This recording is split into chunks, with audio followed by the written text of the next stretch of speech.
People are responsible for themselves, first of all, I think. And, a government cannot put too much of duty on itself, to restrict people and tell them what to do. David Menzies for Rebel News here in Toronto. Well, folks, I'm right at the very foot of Toronto.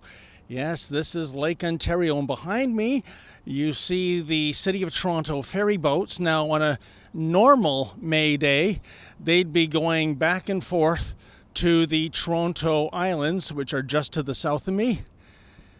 There you go. And see, what brings me here, folks, is that, as you may know, Toronto's day of infamy in terms of the Wuhan virus occurred last Saturday when thousands of people descended upon Trinity Bellwoods Park. It was quite the cause célèbre. Mayor John Tory, Premier Doug Ford, they were extremely upset by the lack of social distancing. And the Toronto Star, well, they were very upset by the grotesque display of white privilege. Yeah, only the Toronto Star could call a pandemic and its after effects racist. In any event, it got me to thinking, folks. Trinity Bellwoods Park, that's about 30 acres. But you want to know something? The islands behind me, more than 800 acres of lakefront real estate. And it's practically empty. Well, that's not quite true. There are squatters that live on the island. After all, the Toronto Islands make for the original Toronto version of Sanctuary City. But I thought, well, why not have people that are cooped up in condos for months hop aboard these ferries and get over to the islands and have their picnic, have their sunbathing there with plenty of room for social distancing.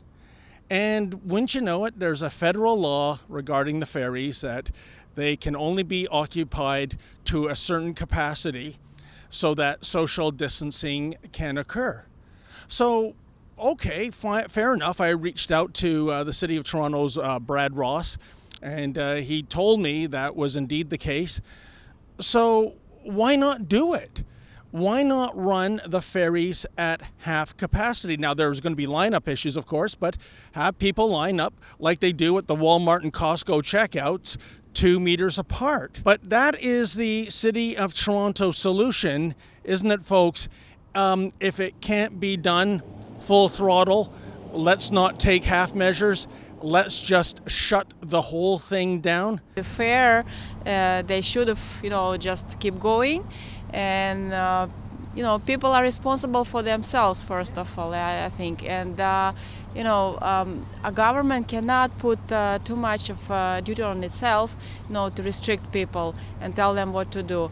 But practically, in the simple words, yes, I would, vote for, just life will go on as used to be. And folks, where did you say you're from originally? Well, we're originally from Russia, but we consider that ourselves as Israelis because we lived more than half of our lives in Israel.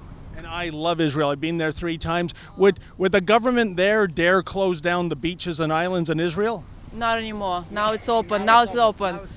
Now it's open. It's already for more than 1 week, and also the lifeguards are on the beach. Because otherwise it's plus 35 degrees Celsius. And people are getting crazy. This is just a complete inability of bureaucrats to think outside the box. After all, we have a fleet of ferries here. We have more than 800 acres of islands there. And all that it would take is political will to get people who are cooped up in concrete silos out of those buildings and onto the beaches. Yeah, you know the saying, water, water everywhere. Well, in this case, it's parkland, parkland everywhere. And it's not going to be used by the taxpayers of Toronto out of Wuhan virus concerns. Wow, it makes me so mad. I'm ready to take part in a Pier 5 brawl, but then again, I'd be breaking social distancing rules if I were to do that, right? For Rebel News, I'm David the Menzoid Menzies. Well, folks, the Premier has closed the summer camps. Fantastic. What are the kids going to do? It's just not right. No one under 20 has died in Ontario because of the Wuhan virus, but Young, healthy people are going to be denied a beautiful summer. Please go to opensummercamp.com. That's opensummercamp.com.